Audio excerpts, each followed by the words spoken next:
si Christopher sa company and will let the company know na meron ganitong problema na nangyayari. Diba? Nawala na yun. Para malaman ng company. I think the company has the right to know sa June 13 ka?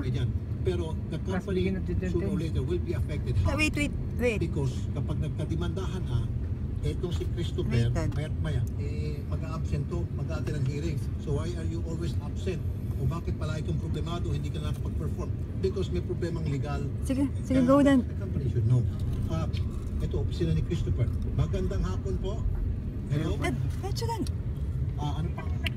Diretso dan. Magandang hapon po. Parang kita. Ma'am? Baking. Ma'am, si Rafi Tulfo po ito sa Radyo 5, sa Wanted sa Radyo. Tugod na klase? Magandang hapon po.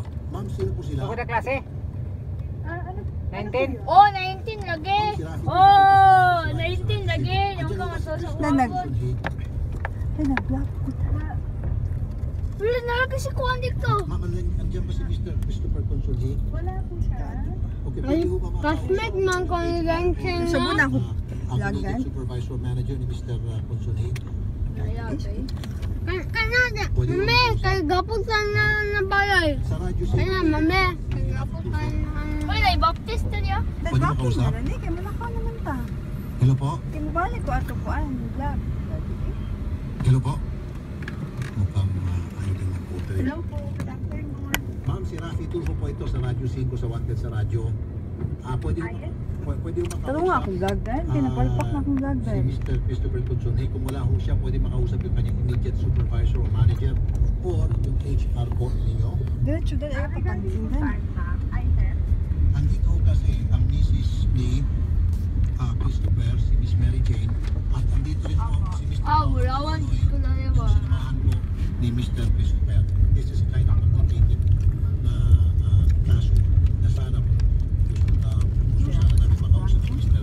Consolhi para makakuha ng side niya and pag-usapan sila kanyang Mrs. Ato banda, pizza house din. Bago po dumating sa korte kasi Zoom lang ako. 1 minute lang ito po din. si Christopher, sumama na po sa Mrs. ni Mr. Baloloy. Hindi po si Mr. Baloloy. Baloloy po. Opo, Mr. Paulo Baloloy. Opo. Si Mr. Paulo Baloloy po, yung Mrs. niya, ito po ngayon ang binabahay ni Christopher. Okay po. Okay, andito rin po yung Mrs. Uy, ni delivery. Christopher. Deliver ako. Okay po.